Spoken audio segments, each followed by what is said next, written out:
One of the most common causes of injuries in work situations is falling.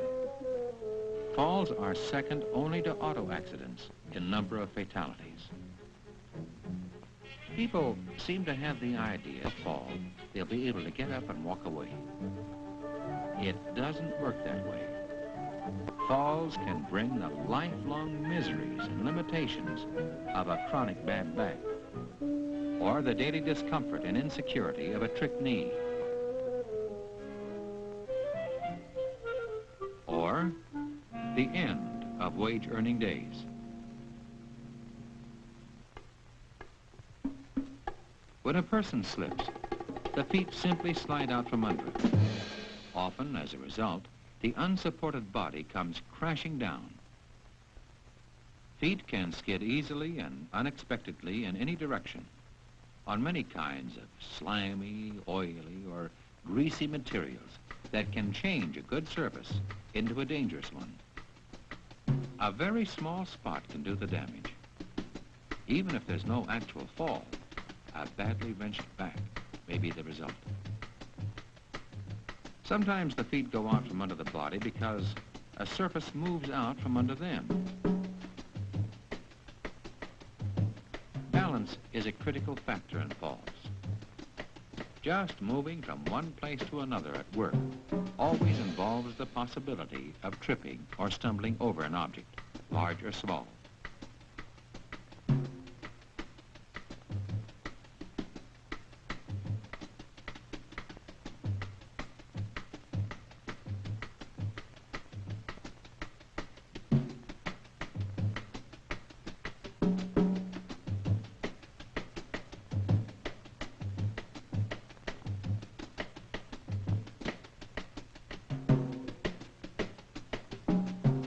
Carrying something can greatly increase the risk of falling. A new balance factor is added. An uneven place in the floor, a loose tile,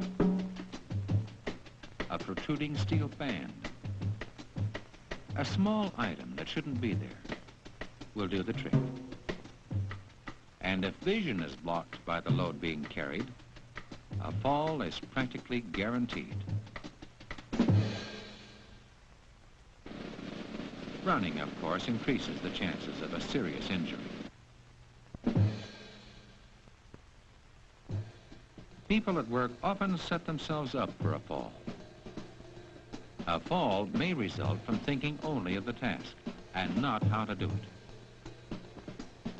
Putting pressure on some resisting object involves a key point of balance.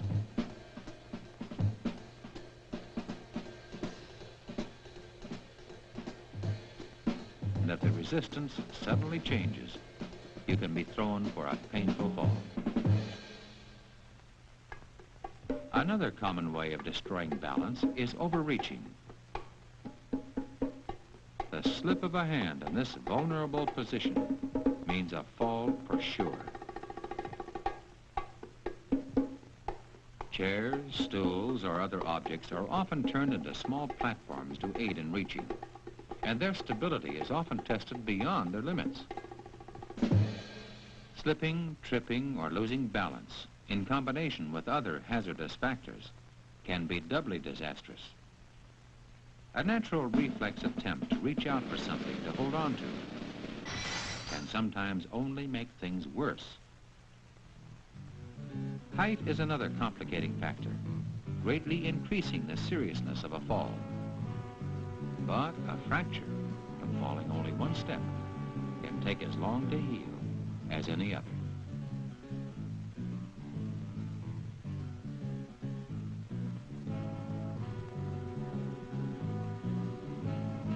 On stairs, anything that can cause slipping, tripping, or loss of balance becomes a bigger threat because the body is balanced on one foot most of the time. An object doesn't have to be very big or very high to cause serious trouble on stair steps.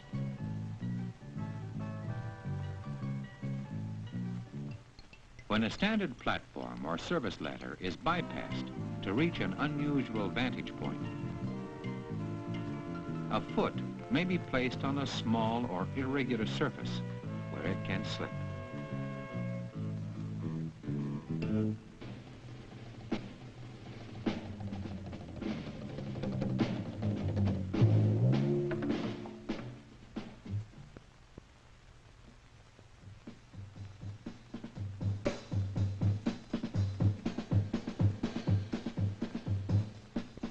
It may look like a shortcut to jump down.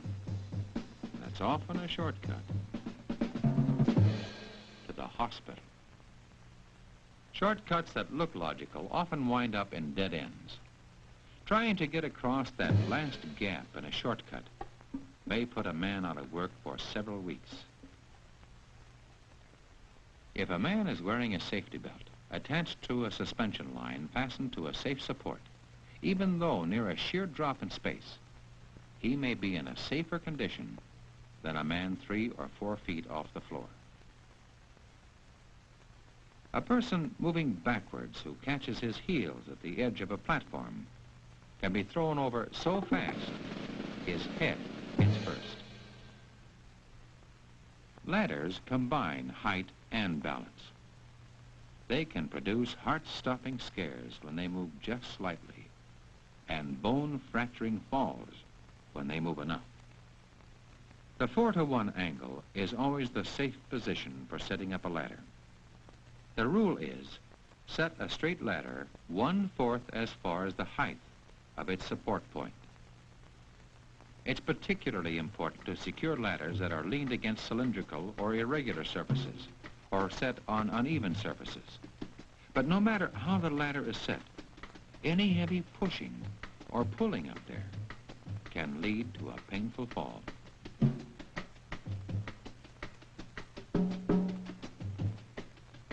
It always takes 2 hands to go up or down a ladder safely.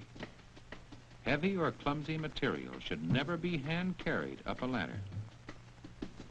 Sure, moving a high ladder is an effort, but it is far healthier than overreaching and risking a permanent injury. Always remember to keep your belt buckle inside the rails of the ladder you're working on, and you won't reach out too far. And remember, the personal penalty can be very severe for a failure to thoroughly inspect the crucial parts of a ladder or scaffold before using it.